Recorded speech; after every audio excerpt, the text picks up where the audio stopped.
አንድ ሐሜት ላማውስል አፈረሰብኝ። ማይክሮፎኑን እኔ ለያዘው ቶሎ እንድነጥቅህ አለኝ። ለምን እኔ ምን አስቤ ነው የመጣሁት? ተፈሪ ዛሬ ቅዱስ የሆነው ጌትነት ሳይሆን ተፈሪ ነው። ንግግር የምናደርግ ሰዎች የሰዓት ገደብ አላስቀመጠም ልል ነበረ። ለማንኛውም ተፈሪ በጣም ስስታም ሆኖ የማገኘው ማይክሮፎን ላይ ነው። ዛሬ በጣም ነው የተሸወድኩት። ተሸውጄ አላቅም። አራዳ ነኝ ነው የምለው። እርግጥ ከውቅሮ ነው የመጣሁት፣ ግን ያደግኩት ሀብት ጊዮርጊስ ልይ ስለሆነ አራዳ ነኝ ነው የምለው። በምን ተሸወድክ በሉኝ። ይሄ ልብስ የዛሬ 7 ወር ለልደት የተገዛ ልብስ ነው።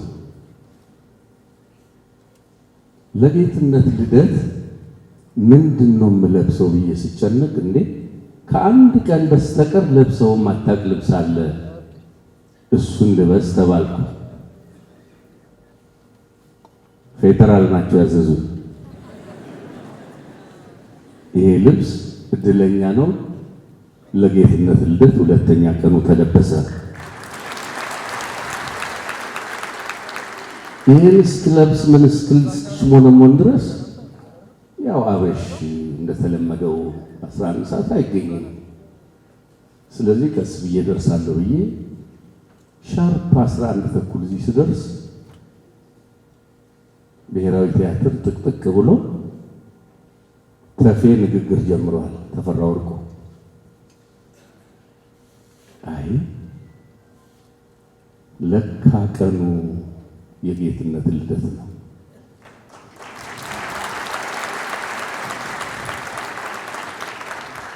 የተሸወድኩት እንደማንኛውም ልደት እንደማንኛውም በዓል መስሎኝ ነው።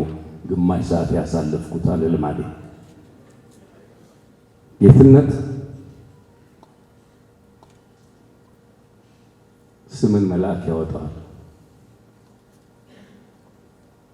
በ1971 ዓመተ ምህረት ወደ ሚያዝያ አካባቢ ነው ያወቅኩት። ምን ማለት ነው? 71 ሳይሆን 72። እነሱ 71 ገብተው እኔ 72 ነው የገባሁት። ፍሬሽማን ነበርኩ። ወደ ሚያዝያ አካባቢ 3ኛ ተርም ነበርና ቲያትር የተመደብነው ሚያዝያ አካባቢ ነው። ያኔ ነው የተዋወቅነው። ጌትነት እንየው፣ ተፈሪ ዓለሙ፣ አስታጥቃቸው ይሁን፣ አጥናፉ መኩሪያ፣ ያረጋል አጥናፉ የመሳሰሉ ድንቅ ሰዎች ጋር እግዚአብሔር አምላክ ያገናኘኝ ያን ቀን ነው። በዛ ብቻ አይደለም፣ የባህል ማዕከል አባላት ሆነን የተረብ ዘፈኖችና መዝሙሮች አሉ። ሁሌ ተፈሪ ካለ፣ ሁሌ ጌትነት ካለ ሙቀት ነው፣ ድምቀት ነው፣ ደስታ ነው፣ ፈንጠዝያ ነው። ጨዋታ በግጥም መተራረብ እየከረረ የሚሄድ ከሆነ ጌትነት ይገባና እምቧቤ እምቧቤ ልኝ እምቧቤ እምቧቤ ልኝ አንቺ በሬ የለሽ እኔ ላም የለኝ የኔ ላም አንቺ ነሽ እምቧቤ ልኝ ብሎ ያደፈርሰዋል። ያ የከረረው ጨዋታ ያለዝበዋል። ከዛን ጊዜ ጀምሮ ጌትነት የኔ ታናሽ ወንድም፣ ያው በ2 ዓመት ስለምበልጠው ነው። የኔ ታናሽ ወንድም፣ የታናሽ ወንድም ጓደኛ፣ የትምህርት ቤት ጓደኛ፣ የሥራ ዓለም ባልደረባ ሆኖ ላለፉት 46 ዓመታት ኦልሞስት 46 ዓመታት ጌትነትን አውቀዋለሁ። ጌትነት ብዙ ግጥሞች የገጠመ ሰው ቢሆንም አንድ ግጥም በቃሌ የማቀለት ግጥም እና ፈቅዶልኝ እባክህን እንድላት ፍቀድልኝ አለ። ኮፒራይት ልበላት ብዬው ደስ ባለህና ለቦታው ለንግግርህ አመቺ በሆነ ቦታ በለዋል። ጌትነት ባለበትም በሌለበትም እምላት እንግጥማለች። እውነት ቤት ስትሰራ ውሸትም ካገዘች፣ ምስማር ካቀበለች፣ ጭቃ ካራገጠች ቤቱም አልተሰራ እውነትም አልኖረች።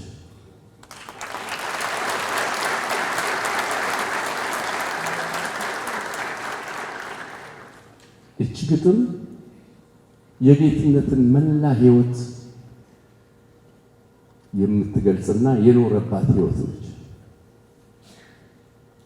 በእውነት ስለ እውነት ኖሯል ጌትነት። አንዳንዴ እንደ ትንቢትም ይሆናል።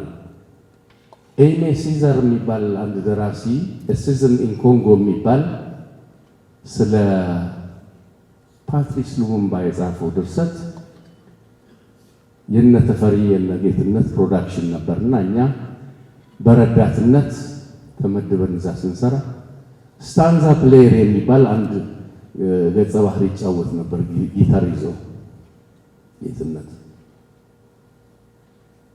እንዳምን ይላል አንደኛው እንትኑ እንግዲህ ስታንዛ ፕሌየር እንደ እንትን ነው፣ እንደ ተራቢ እንደማለት ነው፣ እንደ ጉዱ ካሳ ማለት ነው። እዛ ላይ የሚነገሩ ነገሮችን የሚተርብ ነውና the trap remembers the bird but the bird forgets the trap ይላል።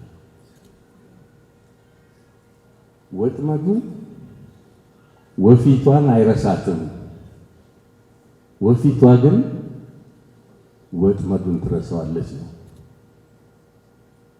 throughout his life ደግሞ ጌትነት የህይወት ኖሮታል። በሚደርሳቸው ድርሰቶች፣ በግጥሞቹ፣ በተውኔቶቹ ተፈትኖበታል። ትራፕ አልለቀቀው ወይ አዲስ አበባ የሚል ቲያትር ጽፎ መከራውን አይቷል። እናውቃለን። ምንም እንኳን ደጋ እሱ እዚህ ቢሆን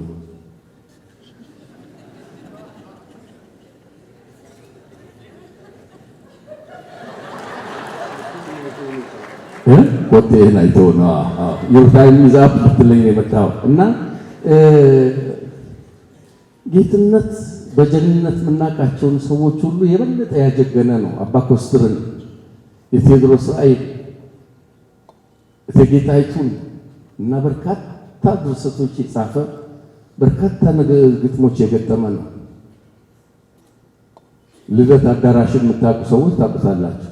ስለ ልደት አዳራሽ የገጠመው ልደት አዳራሽ ፈረስ ያስጋልባል ጀት ያንደረድራል ብሎ የገጠመ ነው።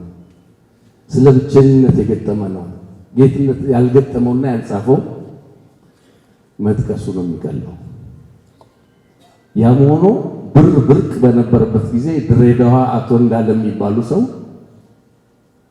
የብሔራዊ ሆቴል ባለቤት ናቸው። አርቲስቶች የሚያርፉበት ቤት ነው። አባ ኮስትርን የጻፍከው አንተ ነህ አሉት። አዎ ደስ ስለተሰኙ እርግጠኛ አይደለሁም ብሩን የ3,000 ይሁን የ5,000 ብር ቼክ ጽፈው ሰጥተውታል። በዛን ጊዜ ለአንድ አርቲስት ትልቅ ብር ነው። ጌትነት ቀድሞ ሆኖ የተመረቀ እንደ ስሙ ጌታ የሆነ በኪነ ጥበብ የገነነ ነውና ተፈሪ ጨርሶት ነበር። ቅዱስ ብሎ ከተፈሪ በኋላ መናገር ይከብዳል። ጌትነት ስላወቅኩ በጣም ደስተኛ ነኝ። እዚህ ስለቆመ ተፈሪ ነገሮች ሁሉ ጠፉብኝ። ጌትነት አንተን ስላወቅኩ፣ አንተና ያንተን ባጮች ስላወቅኩ እጅግ በጣም እድለኛ ነኝ። ያንተ ሙያ አጋር፣ ያንተ ሙያ ባልደረባ በመሆኔም በጣም እድለኛ ነኝ። እግዚአብሔር አምላክ እድሜህን ያርዝመው። ባበሽኛ እንደሚባለው ጣቶችን ቁርጥማት አይንካቸው።